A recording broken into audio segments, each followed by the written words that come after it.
Muito bom dia, meus amigos, irmãos e irmãs. Que você esteja na paz de Jesus, a salvo, se cuidando, mas principalmente cheio de fé e de bons pensamentos. Pensamentos positivos.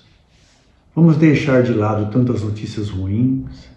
Vamos deixar de dar atenção a mensagens que compartilham que não tem nada a ver, que não trazem nem um pouco de paz para a nossa alma, especialmente nesse momento que estamos vivendo. Vamos nos manter com fé, com calma, que tudo isso vai passar, eu tenho certeza. Vou começar com uma frase que diz o seguinte: nós somos da mesma laia e natureza. Cristãos são feitos e não nascidos. Uma frase muito interessante que, na minha opinião, tem muito a ver com as palavras do Evangelho de hoje.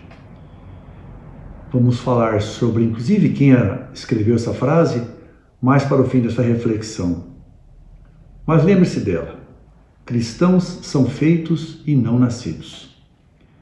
Vamos agora falar do santo do dia, mas antes vamos mencionar essa igreja maravilhosa que está ao fundo. Ela é a Catedral de Canterbury, na Inglaterra. O seu nome, traduzido para o português, é Catedral de Cantuária. Eu estou mencionando isso porque esse nome, Cantuária, foi agregado ao nome do personagem de hoje, que é Santo Anselmo de Cantuária. Hoje estamos cheios de histórias. Eu gosto muito da história. Ela nos traz muita explicação para o que temos hoje. Era o século XI e a Idade Média apresentava um período muito fecundo, de muita paz, e até as invasões bárbaras haviam cessado. Nesse cenário nasceu, no ano de 1033, Anselmo, filho de nobres, que era um conde, e sua mãe era uma mulher muito piedosa. Ele, muito estudioso, logo aos 15 anos, dominava muitas questões de metafísica e de teologia. Por isso ele quis entrar para um mosteiro, mas teve sua entrada recusada, pois os encarregados daquele lugar não queriam problemas com o seu pai, que era uma pessoa de difícil trato, e que não ia aceitar isso. Preferiram então não criar problemas com o nobre. Anselmo também tinha uma vida de prazeres, mas não exagerava nisso por conta de lembrar-se muito de sua mãe, que ele não queria desonrar. Porém, ela veio falecer e ele tinha apenas 20 anos de idade. E a convivência com seu pai tornou-se então impossível. Tanto que ele, pouco depois, decidiu deixar a casa e partiu vagando pela Itália e depois pela França. Quando sentiu novamente o desejo de estudar, de se aprofundar, ele bateu às portas do mosteiro de Bec, que fica na França. Lá ele foi acolhido por nada mais nada menos do que Lanfran, que viria depois ser arcebispo de Cantuária. Este o incentivou muito, despertou nele um desejo muito grande de se aprofundar nas questões do cristianismo. E ele estudava tanto que não pensava nem em se alimentar. Ele pulava as horas das refeições, imerso nos livros. Em 1060 ele foi ordenado sacerdote e 6 anos depois ele foi ordenado abade do mosteiro de Bec. Lanfran não estava mais lá. E o cargo de abade nessa época tinha muitas obrigações, muitos afazeres, e o obrigava muito a viajar. Numa dessas viagens ele foi parar na Inglaterra, e lá em Cantuária ele encontrou o seu amigo Lanfran, que já era arcebispo daquele lugar. Anselmo ficou por lá alguns tempos, tornou-se muito querido na corte. Ele era uma figura majestosa, imponente, mas ele era muito sereno. Porém, logo aconteceram problemas, divergências entre ele e o rei, dificultaram muito o seu trabalho naquele lugar. Guilherme II era o rei, e fala-se a respeito dele que ele temia muito pouco a Deus e nada aos homens. Deveria ser uma pessoa bastante difícil, não é? Algum tempo depois, Lanfran faleceu e o povo aclamou Anselmo como novo arcebispo. Porém, Guilherme II disse que não. O arcebispado pertence à coroa e não à igreja. Com o adoecimento do rei, ele foi, enfim, nomeado arcebispo e começou a tratar das questões da igreja. Porém, o embate entre a igreja e a coroa era muito grande. Havia muitas divergências. Para se ter uma ideia, o rei queria tomar sempre as propriedades da igreja para vendê-las e anexá-las ao tesouro. Numa de suas viagens a Roma, Anselmo foi impedido de retornar à Inglaterra. Ele ficou no desterro por 3 anos e só conseguiu voltar após esse tempo por conta de que o Papa ameaçara de excomunhão ao rei. Assim ele retornou, tomou de volta as suas atividades e foi assim até o final da vida. Vamos pedir a Santo Anselmo de Cantuária que rogue por nós. Vamos agora ao texto bíblico de hoje, que está em Atos dos Apóstolos. É a primeira leitura, Atos capítulo 8, versículos 1b a 8. Naquele dia começou uma grande perseguição contra a igreja de Jerusalém. E todos, com exceção dos apóstolos, se dispersaram pelas regiões da Judéia e da Samaria. Algumas pessoas piedosas sepultaram Estevão e observaram um grande luto por causa dele.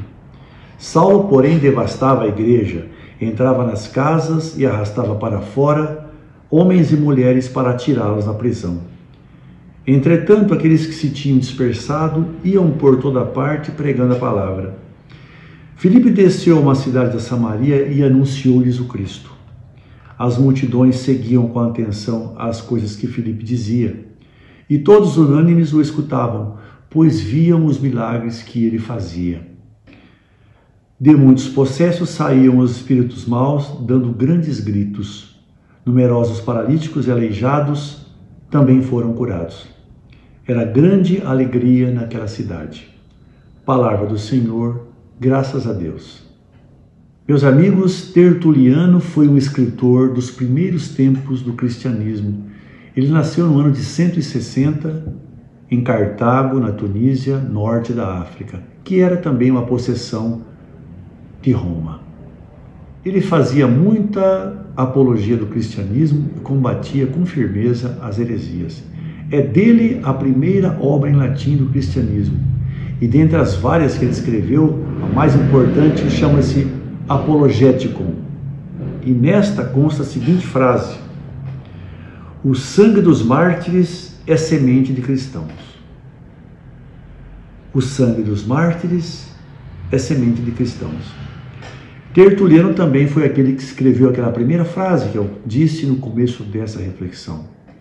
Como eu disse, achei que as duas frases têm muito a ver com o texto que acabamos de ler. Aconteceu então o primeiro martírio, que foi de Estevão. E quem foi Estevão? Acontece que os apóstolos estavam cada vez mais atarefados e escolheram 7 homens, daqueles que mais tinham capacidade, mais fé, se dedicavam com mais ardor às coisas de Cristo, e os nomearam para ajudá-los. E eles serviam à mesa, ajudavam as viúvas e se encarregavam de outros trabalhos auxiliares. Porém, Estevão era dotado também do poder de operar milagres. Isso foi despertando a inveja e a ira daqueles que eram contra o cristianismo. E trataram então de caluniá-lo, injuriaram, inventaram uma série de coisas para condená-lo. E ele foi condenado. E Estevão foi então o primeiro cristão a ser mártir e foi apedrejado. E dentre aqueles que estavam apedrejando, estava um jovem chamado Saulo. Este mesmo Saulo, citado nesse texto, que arrastava as pessoas de dentro de suas casas apenas por serem cristãs e as atirava na prisão. Começava então aí a primeira grande perseguição e ela originou aquilo que se chama a dispersão. As pessoas amedrontadas fugiam, buscavam outros lugares onde pudessem ficar a salvo daqueles que os perseguiam. E eles foram rumando para outras terras. Apenas os apóstolos ficaram. E Jerusalém continuava cada vez mais com a perseguição. Nessa fuga, foram passando por muitos lugares, se instalando e foram pregando a palavra, operando milagres, e cada vez mais as pessoas se juntavam àqueles que estavam convertidos. O exército de Jesus aumentava assim cada vez mais. Interessante como Deus sempre é capaz, e Ele faz isso, Ele inverte a ordem das coisas. Quando o mal pensava que a fé cristã ia sucumbir, ia terminar, aconteceu justamente o oposto. Enquanto eles fugiam, eles foram aumentando cada vez mais aqueles que passaram a seguir a Cristo. E até hoje, meus caros amigos, a igreja sofre perseguições. Não vamos dizer que nela não existam pessoas que não têm o caráter adequado para estar em seu meio. Todo lugar tem pessoas que estão agindo de forma errada. Porém, a perseguição é grande. As denúncias acontecem aqui e ali, como é muito comum hoje em dia em todas as áreas. Sempre alguém quer desestabilizar o outro. Quando se pensa que são os aplausos, os elogios e as honrarias que fazem com que a igreja cresça, é justamente o contrário. Deus age de uma forma inversa. É na adversidade que aconteceu o crescimento do cristianismo e é nessa diversidade que vamos continuar crescendo. E esse ensinamento vale também para a nossa vida, para a minha vida, a sua vida. Todos nós temos problemas, temos dificuldades, não só essa dificuldade comum que é essa pandemia, cada um está sofrendo um drama. Nós não podemos nos deixar abater por esse drama. Nós temos que seguir o exemplo daqueles que se dispersaram, porém levaram consigo a fé, a determinação e lutaram para conseguir aquilo que era o seu objetivo. Nós também vamos conseguir. Por isso que eu penso que as frases de Tertuliano são tão apropriadas. Do sangue dos mártires nascem os cristãos. E os cristãos são da mesma laia natureza. Eles são feitos e não são criados. Eles nascem da força, da fé e da resistência. Peço que você reflita nisso e tenho certeza que você verá naquilo que pode ser aplicado em sua vida. Obrigado por sua atenção. Espero revê-los na próxima semana, se Deus quiser. Fique na paz de Jesus, a salvo, com a alma leve.